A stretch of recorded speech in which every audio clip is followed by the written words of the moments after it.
We continue now at the top of Daf Samach Aleph Amid Beis Meseches Bava Kamma. This is Bava Kamma Daf 61b. On the previous Amud, the Gemara said that according to one Mando Amar, if you have pools of rainwater, that's not enough to divide up a field in terms of the laws of Peah. And the reason is because those are Bagnei Da'ara Mikru. They're just called pools of land. They're not really separate areas of the land that divide up the land into separate fields. And so therefore, in that situation, the field would be considered one field in terms of the halachos of Peah. And the Gemara continues with the Mishnah, Hamadlik Besoch Shalo, if somebody makes a fire in his own property, Ad Kamma Tavor Hadleika, until how far does the fire go that he's still responsible for the damage that fire does? Rabbi Elazar ben Azariah, Rabbi Elazar ben Azariah says, Rono so ki'iluhu be'emtza beis kor. We view it as if the fire was made in the middle of a field that's a base core. Rashi explains, Be'emsa beis kor, im yesh lo chatzi beis kor l'chol ruach pater. The point is, if you have more than a half a base core in every direction, so then that's considered to be enough of a distance, enough of a protection, and he would be pater in that case. And Rashi notes, V'kolachas shadilga uchudu kimna. We're talking here about a fire where the flames are very high. Avol nechvefes boeres v'olechas kol shah, afilu ad meya mil chayev.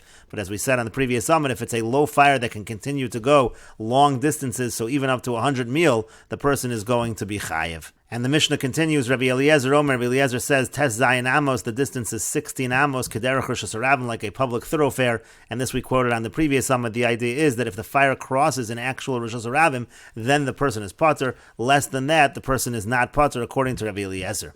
Rabbi Akiva says, Chamisha Amma, the distance is 50 Amma. If it's more than that, so then the person is not going to be responsible. Rabbi Shimon says, Shalim Yeshalim Hamavir Sabeira, the person who makes the fire surely has to pay. Hakol lefi hadleika, it all depends on the fire. And Rashi says, Hakol lefi hadleika kasalka daitach. Right now we think that Hakol lefi hadleika means hachikamer, that it means as follows: Hakol yishalim kol kama shehidlik. He always has to pay no matter how far the fire goes. Bein rachak bein karov, whether it goes far, whether it's near, it doesn't make a difference. Right now we think Rabbi Shimon is saying the person is always responsible. And the Gemara says, V'lesli Rabbi Shimon shiura b'dleika, but does Rabbi Shimon not hold that there are limits, that there are measurements when it comes to fire? But we learned in a Mishnah, Lo yamid adam tanur b'soch habayis. A person shouldn't put an oven inside a house. Elam kin yesh lo gova al gabo gova dalet amos, unless there is 4 amos to the ceiling. Otherwise, it's too easy for the ceiling to catch fire. Haya ma'amido ba'aliyah. Let's say he puts the oven in the attic. Ad she'etachtov ma'aziva shlosha tvachim. There has to be plaster underneath of 3 tvachim again to protect the floor. Uvekira, and if it's a smaller kind of stove, tefach, so then it just has to be plaster the amount of a tefach. And if the damage is done, even if there is a proper amount of distance placed, but if any damage happens, the person does need to pay for the damage. Rabbi Shimon says, Lo nemru shiurin halalu ela shem hizuk patur milashalim. The only reason we even have these measurements is to say that if the person puts in the proper precautions, the proper distance, if damage is done, then the person actually is patur.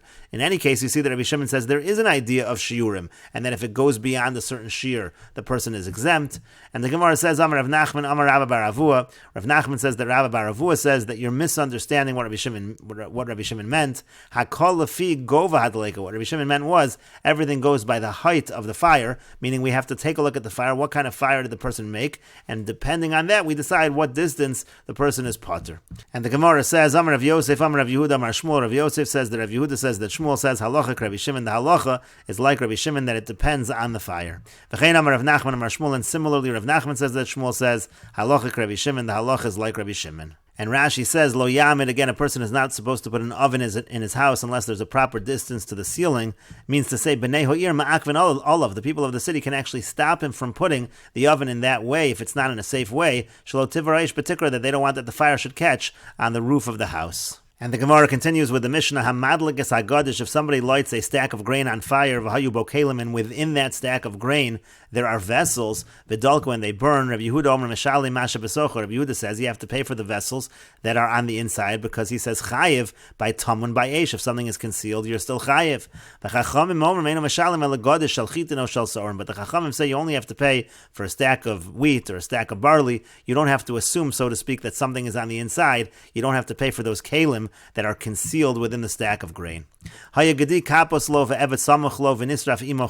say he lights the stack of grain on fire, and there's a goat that is tied to it, and there's an Eved nearby, and it all gets burned together, so he's going to be chayiv in that situation. The point over here is that there's no chi of misa on the Eved, and as Rashi will say, there's no chi of tashlumin on the Eved either, because the Eved could have ran away, and so therefore you have to pay for the gedi, you have to pay for the goat.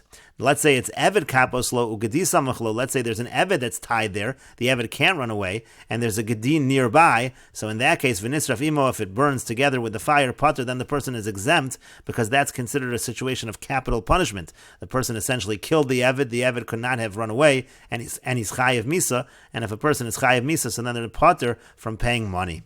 And the Mishnah concludes, Umodim chachamim l'Rabbi Yehuda. The chachamim admit to Rabbi Yehuda, meaning even the chachamim who say pater by tamun by yesh, they admit b'madlik esabiro. Let's say a person lights a building on fire.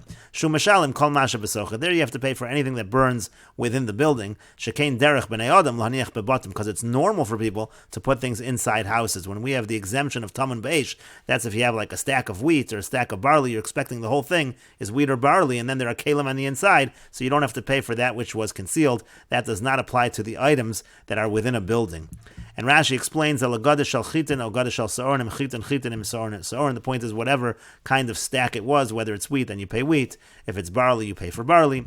So in terms of the gedi, you're going to be chayiv to pay for the animal, as we said earlier. When it comes to animals, you're chayiv by esh.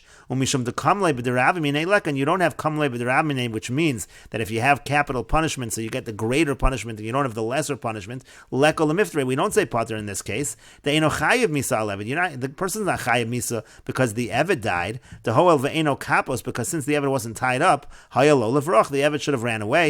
Upater ala mimisa umi tashlumim. You're actually pater on the Eved both from misa. There's no chi of misa, and you don't have to pay for the Eved either. You only have to pay for the gedi.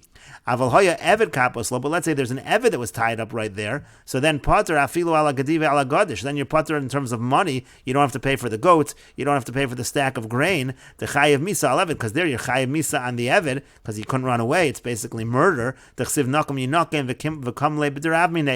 apply the rule of kamle b'derabmine. You get the greater punishment. And Rashi notes, va'afilu lo hisrbo. Now, even if there was no warning in terms of capital punishment, she'eno nerag, and the halach over there is actually that the person does not receive the capital punishment, the person is not put to death. So maybe there, in that situation, you would say he should pay money, but even there he doesn't pay money. And we've established anytime it's theoretically a case of capital punishment, even if it was b'shogeg, even if it was by mistake, so there is no actual capital punishment, but still the person is going to be pater in terms of money. And Rashi notes, when it comes to the goat, it doesn't matter if it's tied up or not tied up. You're going to be responsible all the time for the gedi. It just depends if there's kamle b'derabmine, v'aydi denakat b'eved nakat b'gedi. Since we talk about tied up or not tied up by the Eved, we talk about that by the goat as well. However, Rashi says there are those who say different. There are those that say b'gedi nami dafka nakat samach pater. By the goat also, it's if it's nearby your pater, the hayalo livroach, because the gedi should have ran away. Meaning there are those that say that if the gedi is nearby but not tied up, you actually don't have to pay for the gedi, regardless of if it's a situation of kamle b'derabmine or not. And according to that interpretation, the way you read the Mishnah is as follows: Haya Eved kapos lo o gedi samach lo. If the Eved is tied up nearby, or if the gedi is nearby but not tied up, so pater is going to be pater again because the gedi should have ran away. Now, even though we said at the end of the second parak that his shore is like his property, and if he puts a gachelas, a coal, on the shore and cause it to burn, his chayiv, so hasamudiniach al gabe shore, there where he places it on the axe, to lo hayalo the shore little, we don't expect the shore to take it off. But over here, hayalo livroach, the gedi really should have ran away. And the Gemara says, Amar Rav Kahana says, Machlokes b'madlik b'soch shalo. The machlokes is if the person made the fire in his own property, v'holcha v'achla b'soch shel chaver, then it went and it consumed, it caused damage in his friend's property. To Rabbi Yehuda mechayev aniskei tamun b'eish. That's what the Mishnah is saying. According to Rabbi Yehuda, the person is liable to pay even for damages that are concealed when it comes to eish, when it comes to fire. V'rabbanan patri, and the Rabbanan say in that case it's tamun, and therefore the person is exempt. But if the fire was made in the property of his friend, where he had no reshus to make that fire, everybody agrees in that case he has to pay everything that is in there. And Rashi explains, he had no permission. It's like he's actively destroying it with his hands, and therefore he would have to pay. But the Gemara continues, Amarle Rava said to him, Rava responded to Rav Kahana, Yahachi, if so. Aditani Seifa, Modim Chacham Rabbi Yehuda b'madlik asabira shemeshalim kol masha b'socha shekein derech b'nei adam lahaniach bebatim. Instead of saying at the end of the Mishnah that the Chacham admit to Rabbi Yehuda that if he lights the building on fire, he has to pay everything within the building because it's normal for people to put things within their houses. But if there happens to be a situation where the Rabbanan say chayiv in madlik b'soch shel chaveiro, so liflog v'lisni b'didah, you could have actually made the distinction within the case itself that we're talking about. You don't need to go to a case of a building, have regular case of Talmud. You could have said as follows: when do we say there's a patur according to the Chachamim of Talmud Be'esh? That's if the fire was made in his own property and it went and it consumed in his friend's property. But if he made the fire in his friend's property,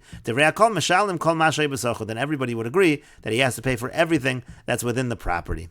And so therefore, rather Rava says, Betarti Pligi, there's actually a double machlokas over here. Pligi b'madlik b'soch shalov v'holcha v'achla b'soch shel chavero. First of all, there's a machlokas. If he makes the fire in his own property, and it goes and it consumes things in his friend's property, Rav Yehuda mechayiv ataman be'esh, v'Rabbanan savri lo mechayiv. As we said, Rav Yehuda says that the person is chayiv on the concealed items by fire, and the Rabbanan say the person is not chayiv. Upligi nami b'madlik b'shel chavero, and there's also a machlokas if the person makes a fire inside his friend's property. Rav Yehuda savri meshalim kol masha b'socho. Rav Yehuda says you have to pay. The person has to pay for anything that's in there. Even if you're talking about a purse.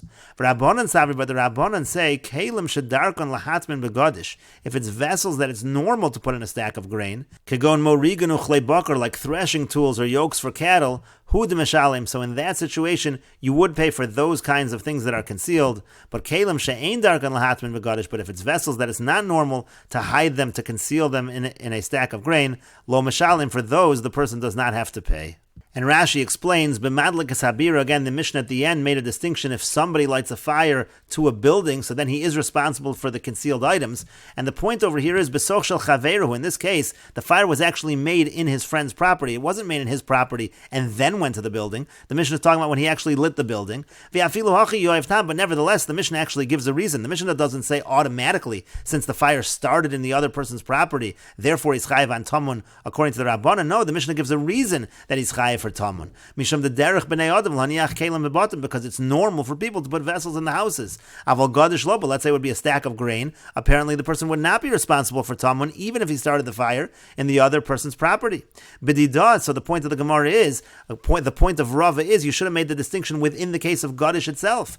Begadish, make that distinction by gadish. V'leshminan, and teach us aval b'she'ein derech lahatman bo chayiv, that if he starts the fire in his friend's property, even if it's something that's not normal to conceal there, the person is chayiv. Hoel v'hidlik l'soch shel chaveiro, since he started the fire on his friend's property, v'kol shekein bira, and then we would know certainly he's responsible if he makes the fire in a building where it's normal to put things in the building. Of course he would be responsible. And so therefore Rava said, rather betarti pligi, there's a double machlokas. Pligi v'madlik b'soch shelo. There's a machlokas if he starts the fire on his own property. Upatri rabbanan afilu kelim shedarkon lahatmin begadish. In that case, the rabbanan say totally pater on tamun, even vessels that it's normal to hide within the stack of grain. Because again, there's a gezeres hakasav that tamun by Eish is pater. For Rav Yehuda mechayev atamunu v'kelim, and Rav Yehuda says chayev on tamun and kelim. Loshna osan shein darkan lahatmin. It doesn't matter if it's those that it's not normal to hide. V'loshna osan shedarkan lahatmin. It doesn't matter those that it is normal to hide. Rav Yehuda always says chayev.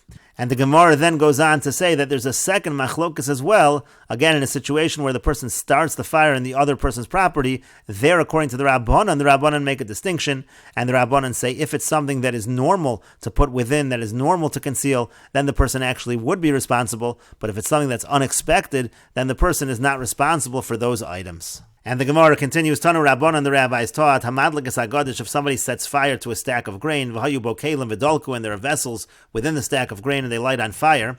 Rabbi Yehuda Omer Mishalim Kol Mashay Besocho, again, Rabbi Yehuda says, you pay everything that's concealed, you pay for Tamun.